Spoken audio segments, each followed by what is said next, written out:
হ্যাঁ, আপনার বন্ধুরা আপনারা কেমন আছেন অবশ্যই কিন্তু কমেন্টে জানাতে পারেন। তো লেগেছে আগুন, বাংলাদেশে লেগেছে আগুন, লেগেছে আগুন, পার্বত্য চট্টগ্রামে লেগেছে আগুন। কেন লেগেছে আগুন আমি সমস্ত ডিটেলসে বলবো, দেখুন আপনারা এই প্রতিবেদনটি, তাহলে আপনারা বুঝে যাবেন। দেখুন, বাংলাদেশে যে পার্বত্য চট্টগ্রাম রয়েছে সেখানে তিনটি অংশ আছে, কি কি? রাঙামাটি, বান্দরবান ও খাগড়াছড়ি। এই তিনটি জেলা নিয়ে গঠিত এই পার্বত্য অঞ্চল বা পার্বত্য চট্টগ্রাম। এই তিনটি জেলাকে নিয়ে তৈরি হবে একটি নতুন দেশ, বা পার্বত্য চট্টগ্রাম নিয়ে তৈরি হবে একটি নতুন দেশ, যে দেশটির নামকরণ হচ্ছে জম্মু দেশ। হ্যাঁ, ঠিক শুনেছেন, জম্মু দেশ। শুনতে পাচ্ছেন যে বাংলাদেশের এই পার্বত্য অঞ্চল ভেঙে তৈরি হবে জম্মু দেশ, একটি নতুন দেশ।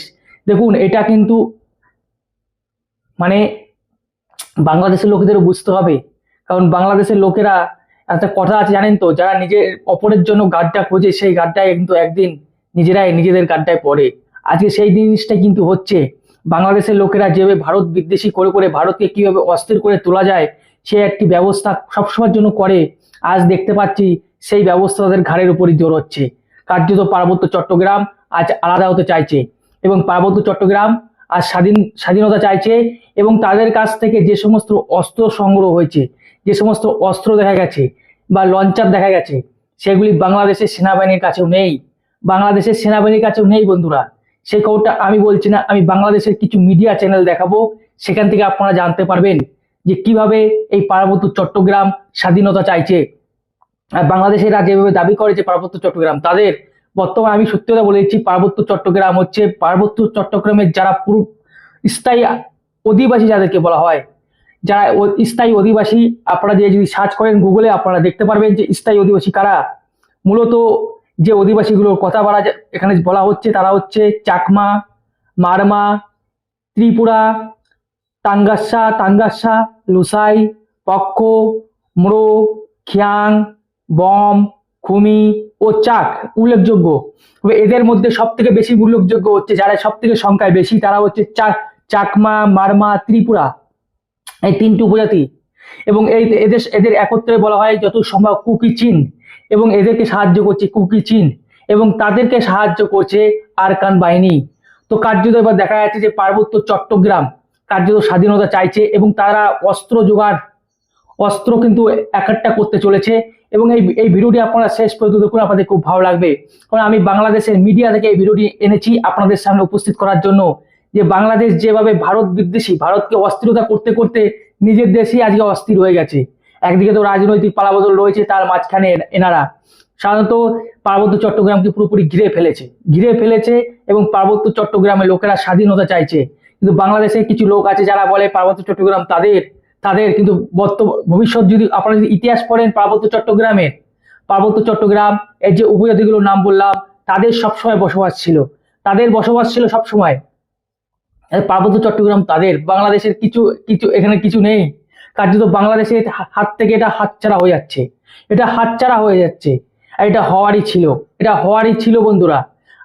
আমি সেই ভিডিও দেখাবো, আপনারা দেখুন ভিডিওটি, তারপর আর প্রতিষ্ঠার সহিংসতা এখানে দীর্ঘদিনের সঙ্গী।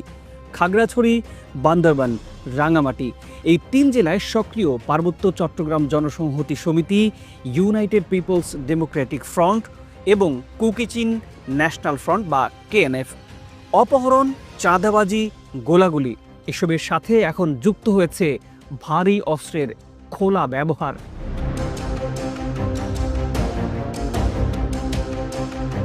প্রিয় দর্শক, আপনার চোখ বন্ধ করে একটু কল্পনা করুন, এক পাহাড়ি ঘাঁটিতে সারি সারি সাজানো আছে AK-47, AK-56, AK-22, M16, Mark II rifle, M4 carbine, 40mm grenade launcher.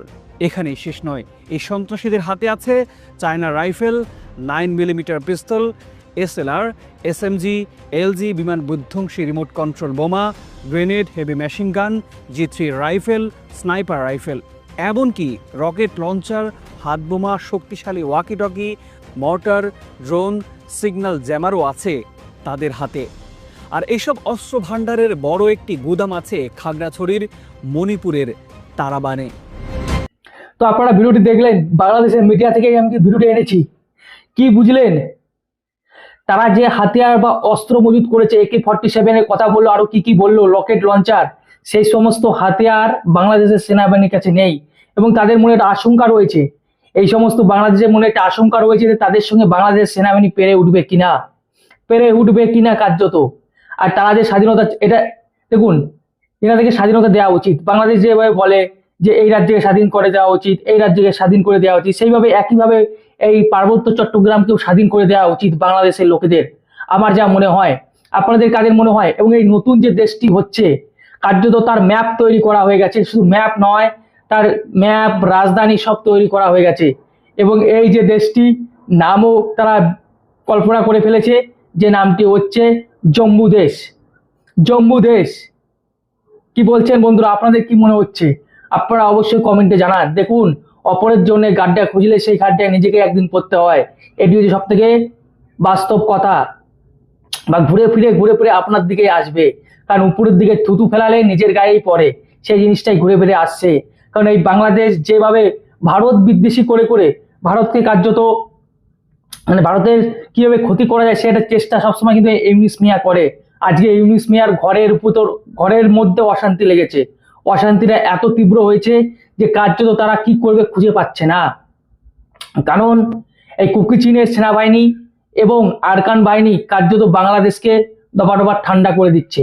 এবং কার্যত কয়েক বছর মধ্যেই দেখবেন এই পার্বত্য চট্টগ্রাম ভেঙে একটি স্বাধীন দেশ হচ্ছে, আপনারা ঠিক দেখতে পারবেন। সেই সংবাদটি আপনাদের সামনে আমি নিয়ে এলাম, উপস্থিত করলাম যে বাংলাদেশের ভিতরে কি হচ্ছে। কারণ যেভাবে বাংলাদেশের লোকেরা না, আমার একটা ডাউট হচ্ছে, ওই যে পাকিস্তান বলেছিল যে পূর্ব দিক থেকে হামলা হবে, মানে হামলাটা কিভাবে হবে? কারণ তারা তো নিজেদের মানে কি বলবো, নিজেদের মধ্যে ঝামেলা করতে ব্যস্ত। এবং যদি যুদ্ধ লাগে, একটা সংবাদ পাওয়া যাচ্ছে যে ভারত, পাকিস্তান, বাংলাদেশ যুদ্ধ হবে, যে যুদ্ধ লাগে বাংলাদেশ পুরোপুরি টুকরো টুকরো হয়ে যাবে, তারই প্রমাণ এখান থেকেই পাওয়া যাচ্ছে।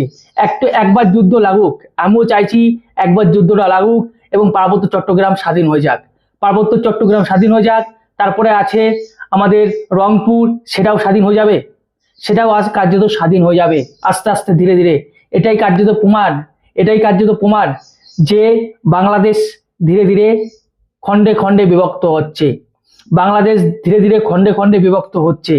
তো দেখতে থাকুন, ভালো থাকুন। এবং আপনাদের কি মতামত? এই যে নতুন একটি দেশ আপনারা দেখতে পাচ্ছেন বাংলাদেশ ভেঙে তৈরি হচ্ছে পার্বত্য চট্টগ্রাম, এটা আপনাদের কি মতামত? আপনারা অবশ্যই কমেন্টে জানান। এই নতুন দেশকে আপনারা কারা স্বাগত জানাচ্ছেন, কারা স্বাগত জানাচ্ছেন না, আপনারা অবশ্যই কমেন্টে জানান। আমার যেটুকু বলার দরকার আমি বলে দিলাম। কারণ বাংলাদেশের লোকেরা যে ভারত বিদ্বেষী করে, কার্যত তারই ফল পাচ্ছে আজকে তারই তাদের ফল পাওয়া, মানে ফল দিচ্ছে ভগবান বলে কিছু আছে বন্ধুরা, এটাই হচ্ছে তার বড় প্রমাণ। তো রাখছি, ভালো থাকুন, সুস্থ থাকুন, রাম রাম, ভারত মাতা কি জয়, বন্দে মাতারাম।